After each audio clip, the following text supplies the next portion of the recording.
Right. So, how many of you have a sibling? Raise your hands, please. How many of you are fed up with them? Believe me, I am. P.S. Please don't tell my sister I said that. Are you guys aware that one big reason for your short height is your elder sibling? Of course, it is not the only downside of having them. But someone who is constantly looking up to you for guidance, that can be overbearing as well. Now, you might be confused.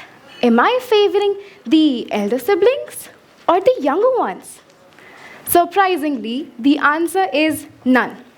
Greetings everyone, my name is Rashika Agrawal and yes, you guessed correct. I am here to speak about a major topic which is highly unspoken of, the pressure on eldest one and the pressure of eldest one. Me, my brother and my sister, we're children to two very tired parents. And with me being the eldest one, that's a cherry on top. That does not mean that only person at fault here is me, but everything revolves around what the eldest child does. Well, you asked the second reason.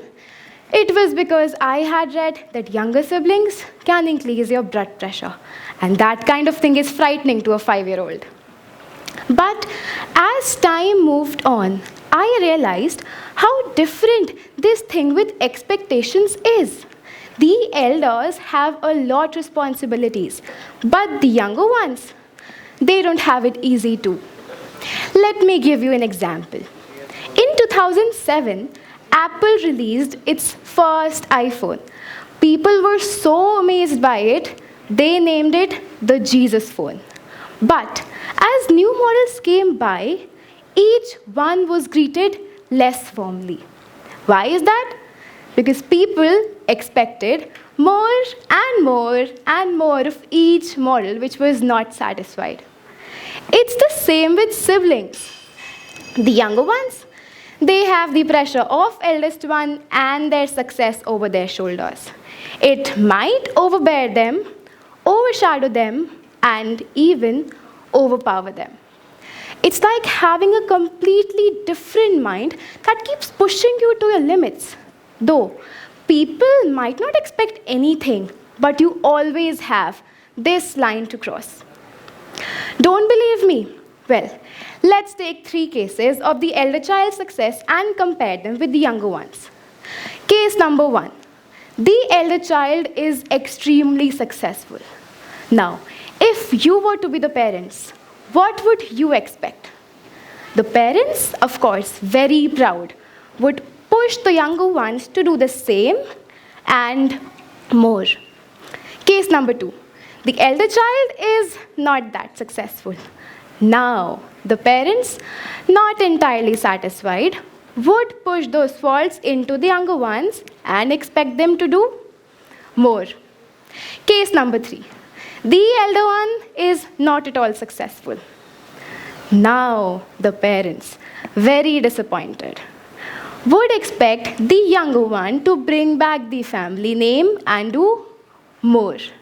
Notice one thing common in each of these cases. The word more. When will we get rid of this word? Life has become a weird race even for siblings. You know, one time my little brother came up to me. He asked, "Hey, it must be fun being old, isn't it? Even I want to grow old one day." But at the same time, you won't believe what I was thinking. That I would kill to be young again. Not that I'm old, but you get the reference. Well, siblings have a very weird relationship. Despite all this pressure surrounding them, they can still make the adopted joke all day long. I am sure each one of us has teased our siblings with, "You were picked from the roadside," at least once in our lives. One thing that I would like to address to everyone present here, whether a parent or a sibling, is that comparison is never the answer.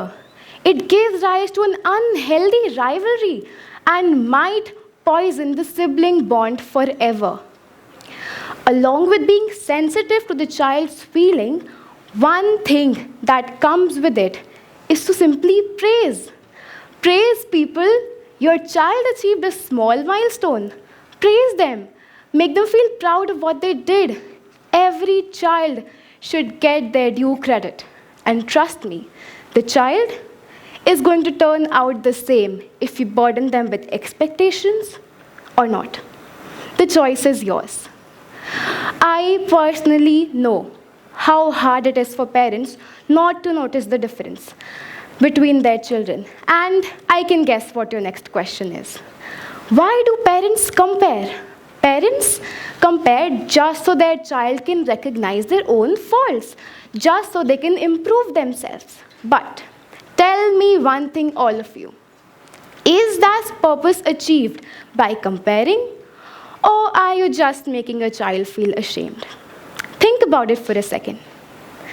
The differences between children should be celebrated. Even science says that twins can be identical, but not the same.